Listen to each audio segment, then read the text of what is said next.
जब असद और आयशा मलिक इंडस्ट्री से ऑफिस वापस आए, माहौल में उम्मीद का एहसास था। ऑफिस में दाखिल होते ही काम की शोर और शराबत उनका इंतजार कर रही थी। जब दोनों अपने कमरे में बैठ गए, असद का चेहरा सीरियस हो गया। आयशा, मैंने नोटिस किया है कि शाहमीर तुम्हें मीटिंग के दौरान अजीब नजरों से देख रहा था। उसका बिहेवियर मुझे अच्छा नहीं लगा। तुम्हें हमेशा अपनी सेफ्टी का ख्याल रखना चाहिए। असद ने गुस्से को कंट्रोल करते हुए कहा। आयशा असद की बात से सरप्राइज्ड हुई। उससे शाहमीर की इंटरेस्ट का इतना अंदाजा नहीं था और वो असद की प्रोटेक्टिव जेस्चर पर शुक्रिया अदा करने लगी। शुक्रिया सर, मैं अपना ध्यान रखूंगी, आयशा ने सर हिलाकर कहा। असद ने नए प्रोजेक्ट के डिस्कशन पर छोटी सी मीटिंग बुलाई। आयशा ने नोट्स लिए जब असद ने प्रोजेक्ट के स्कोप, ऑब्जेक्टिव और टाइमलाइन के बारे में बताया। मीटिंग खत्म होते ही असद ने कहा, आयशा, तुम्हें प्रोजेक्ट की रिक्वायरमेंट्स और प्रीलिमिनरी प्लान शुरू करने की जरूरत है।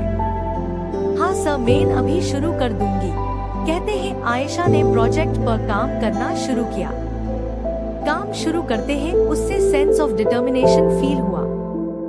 वो डिटरमाइन थी प्रूव करने के लिए कि वो कैपेबल है प्रोजेक्ट को एफिशिएंटली हैंडल करने में, और साथ ही साथ वो असद का ट्रस्ट भी जीतना चाहती थी।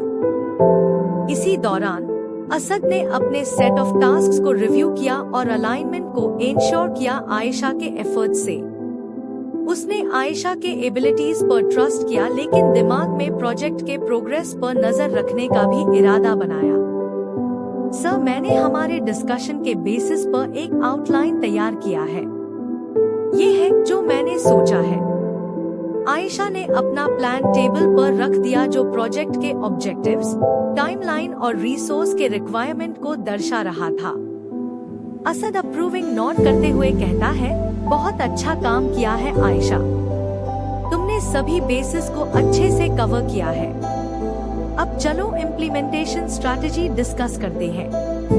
असद और आयशा ने डिटेल्ड डिस्कशन की आइडियाज और स्ट्रैटेजीज की चर्चा करते हुए उन्होंने डिबेट किया वेरियस अप्रोच पर प्रोस एंड कॉन्स के बारे में सोचते हुए। हमें प्रोजेक्ट के टाइमलाइन को पूरा करने के लिए एडिशनल रिसोर्सेज चाहिए होंगे। मैं HR डिपार्टमेंट से बात करूंगा और मदद ले लूंगा, असद ने कहा। आयशा एक नोट करते हुए कहती है, अग्रीड सर, मैं भी जरूरी स्टेक होल्डर्स से कांटेक्ट करना शुरू कर दूंगी और नेसेसरी मीटिंग्स की तैयारी कर लूंगी। उनकी प्लानिंग की सेशन दोपहर तक चली। दोनों अपने काम में पूरी तरह डूबे हुए रहे। छोटे चैलेंजेस के बावजूद उनका उमंग प्रोजेक्ट के मुस्तकबिल पर मजबूत था। उनके साथ ही रिलायबल एम्प्लॉइज की टीम ने हर मुश्किल को पार किया। जैसे दिन गुजरता गया, आयशा ने प्रोजेक्ट की डिटेल्स को अच्छे से पढ़ा, डेटा को मेटिकुलसली एनालाइज किया और स्ट्रैटेजीज को अच्छे से फॉर्म किया।